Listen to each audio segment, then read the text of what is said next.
back in your own surroundings again. It was great to be down in Galveston. Actually, the place we were in is Jamaica Beach, which is just west of Galveston, but it's all interconnected. And the beach was dry, rained yesterday, as most of you in this area know. But yeah, yesterday morning it was pretty dry, it was good. And my grandson got married on the beach, and I was the fortunate person who was honored to be the person who helped them do that by pronouncing them man and wife. So there we are. Today's reading, the title is a little bit different. So let's just get on with it, yeah? And, oh, by the way, the affirmation is going to be the thought for the day. So we'll leave that till the end. The thought for the day is going to be at the end because I combine, and you'll see why, I combine the affirmation and the thought for the day at the end. So here we go. Oh, the title is Iháŋktoŋwaŋ Dakota Oyate, which is, let me see, this is what it means. Hold on a second. The name translates to the people of the end village. That's the first part, Iháŋktoŋwaŋ. And Dakota, well, you know what that means, Dakota Indians, right? Oyate is the village or the place. So it's the people of the end village of the Dakota tribe. So there you are.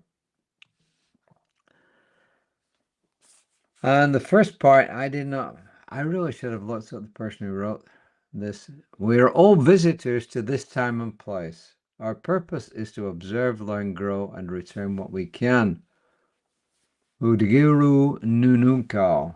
So, and I do have to look up that person. I don't know if it's male or female, so I apologize. We're all visitors to this time and place. Our purpose is to observe, to learn, to grow, and to return what we can. And Ernest Holmes, for once, incredibly simple. This does not come any more simple from the mouth of Ernest Holmes or the writing of Ernest Holmes.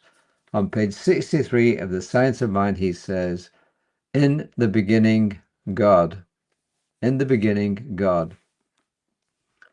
And this is from Jeffon Seely, who says, my wife and I were driving through her hometown in a quiet and remote corner of South Dakota. The land stretched flat before us, the morning wind gentle, the town still.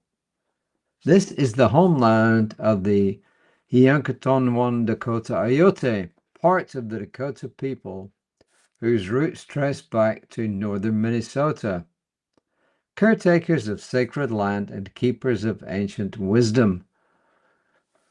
As we drove, I found myself reflecting not on loss alone, but on the enduring resilience carried through many generations. Though history records displacement, broken agreements, and great suffering, it also reveals something deeper, a people who endured, adapted, and remained spiritually rooted despite unimaginable change. He says, when I look into my wife's eyes, into my son's eyes, an enrolled member of the tribe, and when I speak with elders or watch the children laugh and play, I feel a quiet strength that has not been extinguished by time or by circumstance. He says, Science of Mind teaches that while we cannot change the past, we can choose how to meet the present. We can acknowledge what has been, honor the land beneath our feet, and allow compassion, awareness, and reverence to guide how we live now. In doing so, we participate in healing, not by carrying guilt, but by awakening to shared humanity, yes, and our responsibility to live consciously, lovingly, and respect for all life. And I really don't think anyone who watches this and listens to this would have any objection to any of that. In fact, I think they would wholeheartedly endorse it. I think you would wholeheartedly endorse it, as I do. And I think what we do is we acknowledge the past. We acknowledge some of the things that were really horrible in the past, but we then move on and we move forward. And if we have to make amends, we make amends. The affirmation, which is also your thought for the day, and I don't think you would object to this either. I share compassion with the earth beneath me, the history behind me and the future before me, and the moment of now.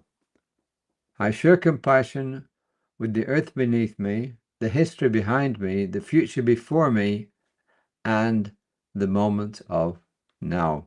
So that's it for me for today. I hope you got a chance to tune in to my wonderful colleague, Reverend Lisa Ryan, at 9:15 this morning, and she'll be back tomorrow morning at 9:15. And also, if you missed Creative Life Spiritual Center's service at 11 a.m. this morning, well, you got every opportunity to see it on Facebook or probably tomorrow on YouTube on Creative Life Spiritual Center's platform Creative Life Spiritual Center's page on both of those platforms. So there you are. And you will see me on whatever kind of social media you see me on, which is about about 8, I think, something. But anyway. And so I am now going to go get changed. I'm going to go work out at the gym. And I am knowing for each and every person here a wonderful rest of the day, whenever that day turns out to be. I give you blessings and wonders, and just looking forward to a bright future for each and every one of us. And so it is.